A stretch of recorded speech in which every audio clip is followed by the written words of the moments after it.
Hi, I'm Kevin Baker. I'm a longtime client and 3-year owner of Fitness Together in Brookfield and Wauwatosa. Many of you already know me from my years of chamber membership, but most of you don't know what brought me here. I started this phase of my fitness journey as an obese, unhealthy, and out of shape individual without any real direction on how to get my life on track. My wife and I started as clients at Fitness Together, and in 2 years, I went from 33% body fat down to 12%. I completely removed my risk of high blood pressure and cholesterol, and more importantly, I established lasting lifestyle changes that still guide my fitness and health after 6 years.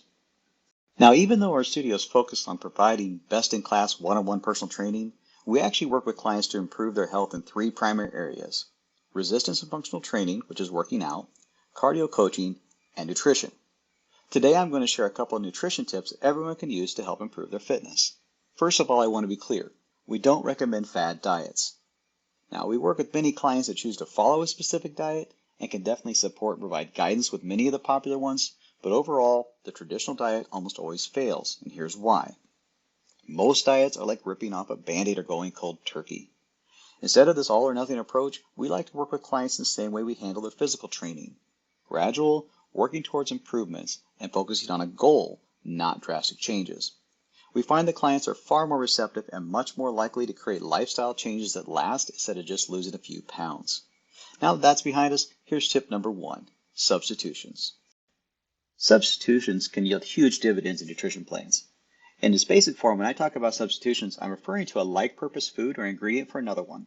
I like to group them into 2 primary categories: everyday cooking or eating and baking.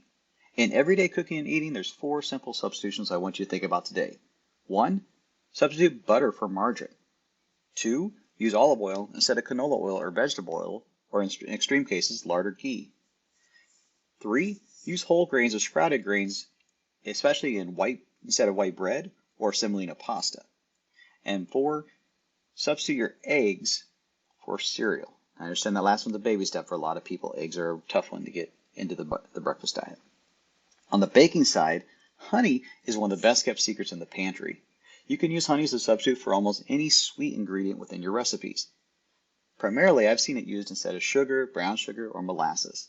Now, my daughter's taken a strong affection with baking with me, so I've had to adapt many recipes to ensure we're not loading up the family on sugars. Honey has been my saving grace, and with proper substitution approaches, our family can rarely tell the difference in our recipes. Going along these same lines is tip number 2, lower your processed food intake. Whole grains and fiber-rich foods require more calories to digest than the easily digested refined carbs such as white bread and pasta. Additionally, most processed foods include filler ingredients to enhance the flavor, like sugars or sodium, which increases our craving and desire to get more of it. And as if that's not enough, processed foods usually contain less dietary fiber and fewer vitamins than whole foods. It goes hand in hand with substitutions, and it's a quick one to say, but really challenging sometimes to get into practice.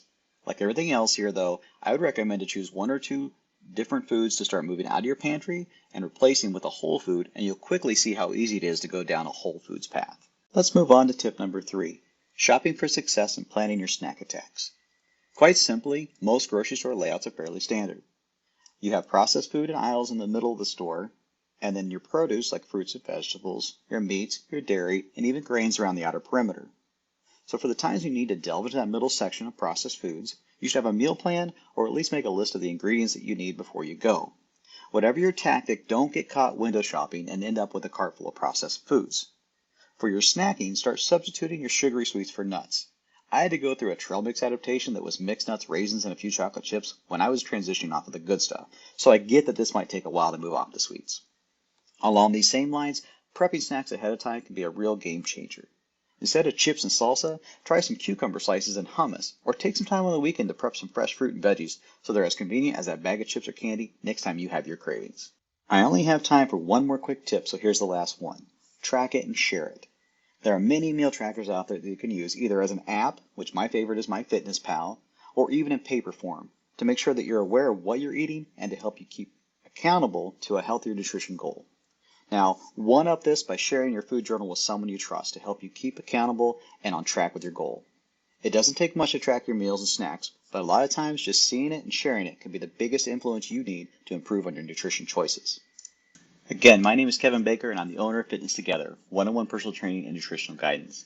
If you want more tips and guidance, please reach out to my team, and we can create a customized plan for the next step in your fitness journey. Thank you.